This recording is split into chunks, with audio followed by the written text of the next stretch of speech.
L-Arginine and L-Citrulline are often promoted as powerful boosters of nitric oxide, but do they really help with erections?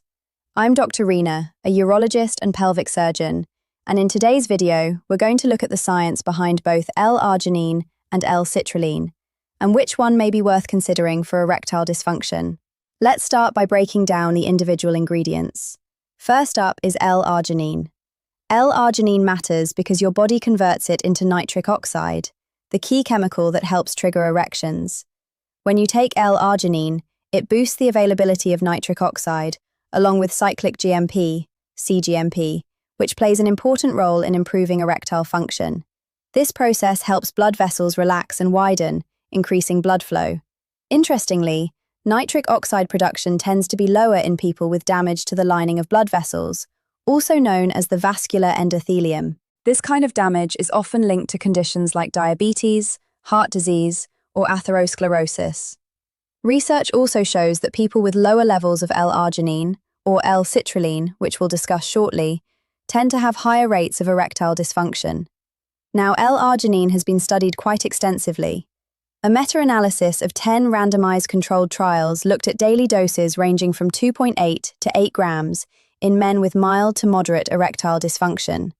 The results showed improved erectile function compared to a placebo.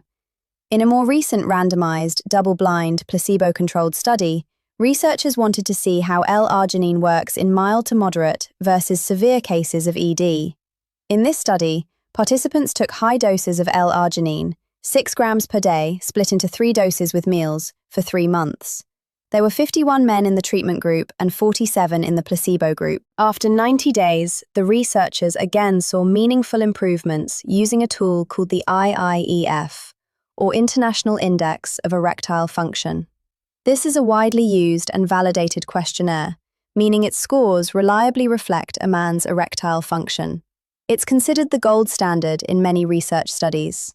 The study also found improvements in peak systolic velocity, which measures how quickly blood flows into the penis. In fact, about 24% of men who initially had erectile dysfunction no longer had it after taking the supplement. Most of these were men with mild to moderate ED. As for side effects, they were generally mild. Some men reported headaches, itching, trouble sleeping, or occasional digestive issues.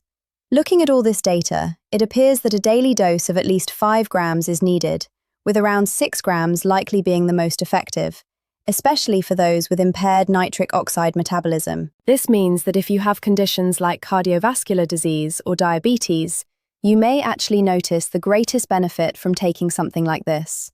Now, a couple of important cautions. If you have allergies or asthma, this supplement can sometimes worsen those symptoms, so it's best to avoid it or use it with care. It may also lead to liver issues, lower blood pressure, and could interact with medications you take for hypertension. One of the main drawbacks of L-Arginine is its poor bioavailability.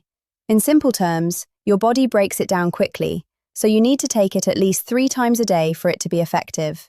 This brings us to the next supplement, L-Citrulline. L-Citrulline is more easily absorbed by the body and is converted into L-Arginine in the kidneys. In fact, taking L-Citrulline orally can raise arginine levels in the blood more effectively than taking arginine itself. It also provides a more steady and prolonged release of L-Arginine, while bypassing the breakdown process that happens in the intestines and liver. There's also some evidence suggesting that L-Citrulline may help penile muscles release VEGF, or vascular endothelial growth factor. This can improve blood vessel function and may help restore healthier blood flow in the penis. That said, the research on L-Citrulline isn't as extensive. In a 2011 study, researchers looked at 24 men with mild to moderate issues related to reduced penile rigidity. These men could achieve penetration, but their erections weren't firm enough for satisfaction. So, they weren't dealing with complete erectile dysfunction, but rather weaker erections. The participants tracked their erectile hardness after taking 1 to 2 grams of L-Citrulline daily, split into 2 doses, over the course of a month. They acted as their own control group, taking a placebo during the first month, followed by L-Citrulline in the next. The results showed that about half of the men who took L-Citrulline improved their erectile hardness score from 3 to 4. In comparison, Only about 2% of those on placebo saw a similar improvement. This suggests that L-Citrulline may be helpful, especially for men with mild erectile dysfunction. The good news is that L-Citrulline is generally considered safe and tends to have minimal side effects. I hope you found this video helpful. If you did, be sure to subscribe and share this channel with your friends. And as always, take good care of yourself, because you're worth it.